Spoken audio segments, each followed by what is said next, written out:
ಕೆಲಸ ಕೊಡ್ತಕ್ಕಂತ ಕಂಪನಿಗಳು ಇಲ್ಲಿ ಇಲ್ಲ. ಸರ್ಕಾರ ಅದ್ರ ಬಗ್ಗೆ ಚಿಂತೆ ಮಾಡ್ತಾ ಇಲ್ಲ.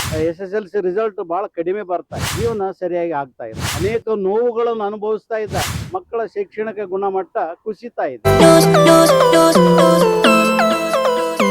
ನಮ್ಮ ಯಾದಗಿರಿ ಜಿಲ್ಲೆಯಲ್ಲಿ ಒಂದು ಶಾಲೆಯಲ್ಲಿ ಹಗಲು ರಾತ್ರಿ ಶಾಲೆ ಮುಚ್ಚದೇನೆ ಕೆಲಸ ಮಾಡ್ತಾ ಇದ್ದಾರೆ. ಹಗಲು ಬ್ಯಾಚ್, ರಾತ್ರಿ ಬ್ಯಾಚ್ ಅಂತೇಳಿ ಶಿಕ್ಷಕರು ಕ್ರಮವಾಗಿ ಮಕ್ಕಳಿಗೆ ಬೋಧನೆ ಮಾಡಿ ಅವರಿಗೆ ಹೆಚ್ಚಿನ ಪರ್ಸೆಂಟೇಜ್ ತೆಗೆದುಕೊಳ್ಳಲಿಕ್ಕೆ ಅನುಕೂಲ ಮಾಡ್ತಾ ಇದ್ದಾರೆ. ಈ ರೀತಿಯಾಗಿ ಶಿಕ್ಷಕರು ಬಹಳ ಚೆನ್ನಾಗಿ ಕೆಲಸ ಮಾಡ್ತಾ ಇದ್ದಾರೆ. ಅನುಕೂಲಗಳು ಕಡಿಮೆ ಇರೋದ್ರಿಂದ ಅವರು ಕೆಲಸ ಮಾಡಲಿಕ್ಕೆ ಸರಿಯಾಗಿ ಆಗ್ತಾ ಇಲ್ಲ. ಆದ್ದರಿಂದ ಶಿಕ್ಷಣದ ಗುಣಮಟ್ಟ ಹೆಚ್ಚಿಗೆ ಆಗ್ತಾ ಇಲ್ಲ.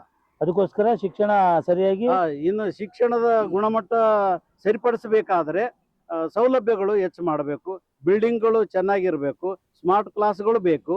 ಹೀಗಾಗಿ ಅವುಗಳನ್ನೆಲ್ಲ ಸರ್ಕಾರ ಪ್ರೊವೈಡ್ ಮಾಡಿದ್ರೆ ಸರ್ಕಾರಿ ಶಾಲೆಗಳು ನಮಗೆ ಒಳ್ಳೆ ಶಿಕ್ಷಣ, ನಮ್ಮ ಮಕ್ಕಳಿಗೆ ಒಳ್ಳೆ ಶಿಕ್ಷಣ ಕೊಡ್ಲಿಕ್ಕೆ ಸಾಧ್ಯತೆ ಇದೆ. ಬೆಂಗಳೂರು ಕಿಂಗ್ ಯೂಟ್ಯೂಬ್ ಚಾನೆಲ್ ನ ಸಬ್ಸ್ಕ್ರೈಬ್ ಮಾಡ್ಕೊಳ್ಳಿ. Thank you.